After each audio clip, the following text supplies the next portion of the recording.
Wolverines will play in the CCHA Tournament semifinals for the 23rd consecutive season after they swept their quarterfinal best-of-3 series against Notre Dame. It took 83 minutes to decide the outcome Friday night, with Chris Brown scoring the game winner to give Michigan a 2-1 double overtime victory in Game 1.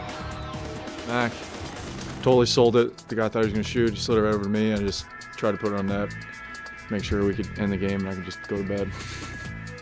After getting a few hours sleep, Chris and the Wolverines returned to Yost Ice Arena, and they ended Notre Dame's season with a 3-1 win. Senior David Wahlberg scored 2 goals and tied his single-season career high with 15 goals. It was his 4th career multiple-goal game as well. And Wahlberg scored! He dropped the pass to him, and David, bang! Right past Summer Hayes, 3-0. Freshman Phil DiGiuseppe scored the winning goal, his 11th of the year, which extends his current point streak to a career-best 4 games. I'm just trying to work on my defensive game, like I said, from the beginning of the year. And I think I'm getting the offensive chances now and taking advantage of them. So with the help of my line mates, I mean, things are working out. You know, you hear every once in a while, this time of year, there's no such thing as a freshman. Do you believe that? Yeah, I mean, everyone's stepping up their game, and I think everyone's playing above their age, so I guess that's kind of true. Are you playing better now than you were earlier in the year? Oh, I think early on in the year I was playing well, and then I started worrying about points and whatnot in the draft or whatever.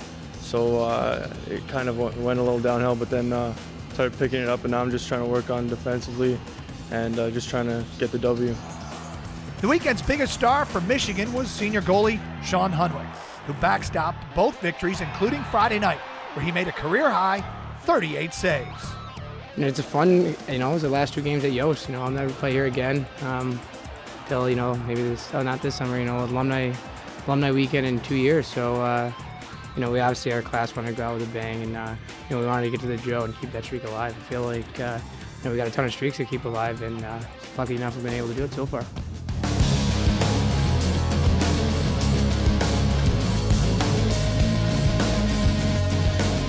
Welcome to Inside Michigan Hockey, and now it's on to the Joe Louis Arena in the CCHA semifinals for the Wolverines, where they will take on the first team ever to finish last in the CCHA's regular season and advance all the way to the league's Final Four. Bowling Green upset top-ranked Ferris State last weekend, winning the 3-game set on the road. Just a few short weeks ago, the Falcons shocked Michigan 4-3 by scoring 2 unanswered goals in the 3rd period.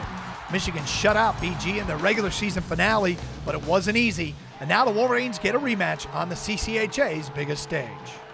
Every team in this league can beat any other team on any given night, and they're a good, hard-working team, and we know that they can beat us, in fact, and that's good for us because it'll just make us play that much harder.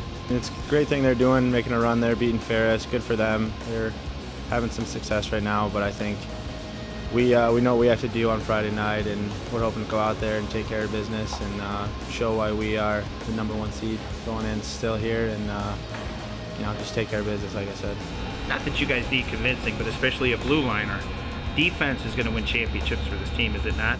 We know that, and Coach has done a really good job every year in the playoffs, especially last year and this year since I've been here. He really emphasizes Team D and taking pride in your own zone, and that's what's going to get us, into playing big games, the games we want to play, and to win those games, it's defense, and it's not individual effort, it's as a team, and that's what we're doing right now. We're having some success. They're like a wounded beast. They're the most intimidating team we have going into this weekend. They have to win to keep going, and that's a scary team to face, especially in a semifinal game. We were in that situation 2 years ago where we had to win. We were like a 7th place seed, but we had to win to keep going. So this team's going to come out really hard, just like they did 3 weeks ago. We have to play our best just to beat them. How tough is it to play against Michigan? It's got to be really tough. Our fans go everywhere we go. Our band's going to be there this weekend, and we're a hard-working team, and it's really tough. And we're joined right now by the head coach of the Wolverines, Red Berenson. Michigan advancing after a sweep of Notre Dame, and you had to be pretty pleased. That's a dangerous opponent to draw in the CCHA quarterfinal. No question, Doug. I suppose something happened that they ended up falling down as low as 8th place, but they were more like playing a first-place team than an 8th place team. They were a good opponent. As we saw, Friday night's game could have gone either way. You go into double overtime. Both goalies played terrific. and neither team deserved to lose. But we got the goal we needed and moved on to Saturday, and I thought we had the momentum at that point. Well, let's talk about Sean Hunwick's performance on Friday night. Well, there were breakdowns in the game, Doug, where, I thought both teams were really good, and both teams pinned the other team in their own zone, and we gave up a couple of chances that Hunwick, he just made a save, like game-saving saves more than once in that game, third period, overtime. Close game, as I said, our goalie won the game for us. Knowing Sean a little bit and seeing that he wasn't named first team CCHA, this is the time you want your guy playing his best. I have a feeling Sean can put a chip on his shoulder and that can motivate him. Well, I don't think Sean really needs that, but he knows how much support he's got around here, and he knows what he's done, and whether or not he's recognized or not, I really don't think it's a big deal to him. But his teammates really care about him, and they're going to play hard for him. And he is playing the best hockey of his career. With that said, you've had a lot of great goalies here that I'm sure you've had confidence going into the postseason. You got a league crown on the line this weekend. You got one and done NCAA tournament play.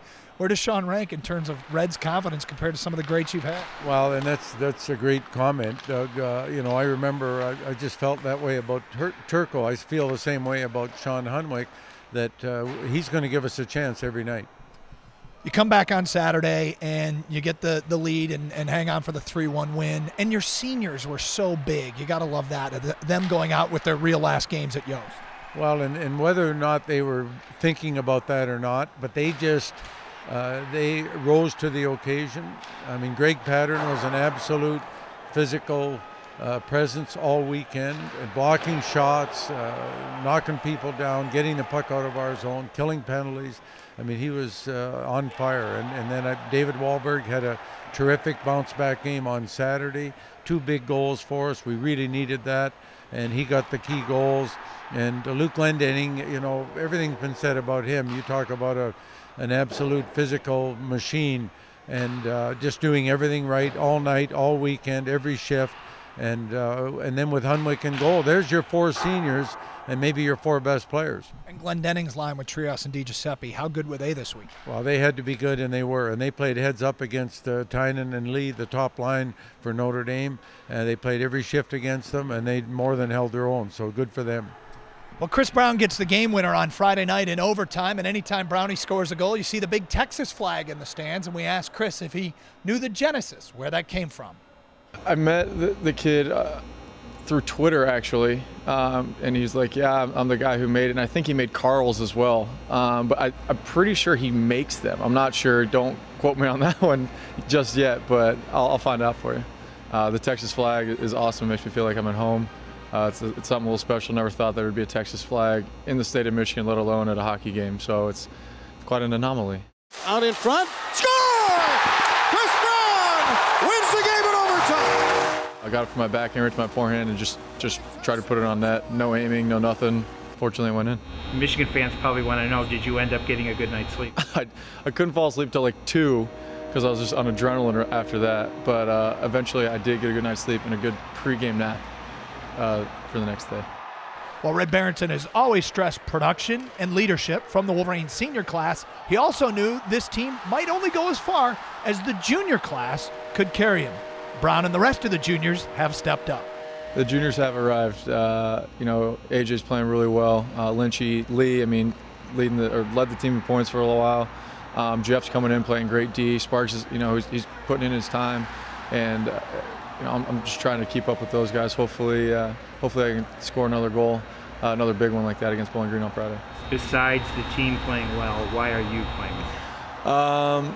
I don't know. I think I'm working off my line mates, and we've had a chemistry all year since the Alaska series at the beginning of the year, and I think they're just helping me out. And so the fact that I can chip in every now and then, do the little things, be a physical player, use my size and my strength and my speed to their advantage, it's helping me.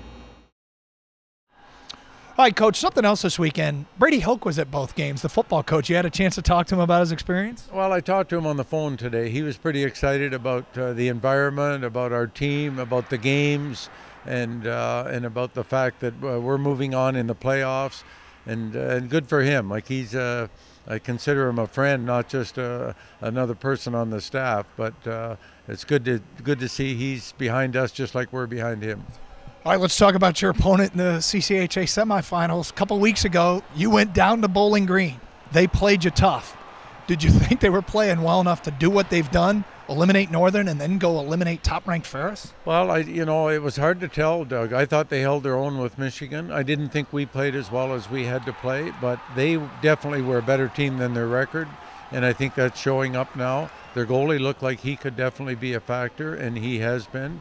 But their team has caught fire. One of the players that did not play against Michigan, DeSalvo, has scored 10 goals in 6 playoff games, which is a league record all time. So they've got something going on pretty special in Bowling Green right now. We're going to have our hands full Friday. What did you learn a couple weeks ago that you can apply this weekend? Well, I learned that, there's no such thing as a last place team. And I think Ferris State found that out. They were the first place team and they got beat at home in the best of 3. You also realize that this team will not give up. Like they maybe had a tough year in the regular schedule, but they were down by 2 goals in the third game against Northern in the playoffs. They came back in the third period. They were down by 3 goals at Ferris in the title game, the rubber game of the series, and they came back and won that game in overtime. There's no quit in that team, and as I say, our team will have a lot more respect for them going into this weekend. You always say you worry a lot about what your team is doing. What are the points of emphasis this week in practice? Well, the points of emphasis are taking care of the puck, number 1. Number 2 is playing better without the puck. And whether it's in our zone or back checking, being on the right side of the puck, not giving another team outnumbered rushes, so being in better position defensively. And then, of course, ramping it up. We're getting to the stage where there's no more games left. You've got to put everything on the line every game. Coach, best of luck. Thanks, Doug. Don't forget this weekend on MGoBlue.com, we will have coverage, reaction following the Wolverines semifinal game with the Falcons. Should the Wolverines advance to the championship game, we'll have that as well. And on Sunday, Selection Sunday, we'll have the Wolverines reacting to their berth into the NCAA tournament. All that coming up here on MGoBlue.com. We'll talk to you next week here on Inside Michigan Hockey.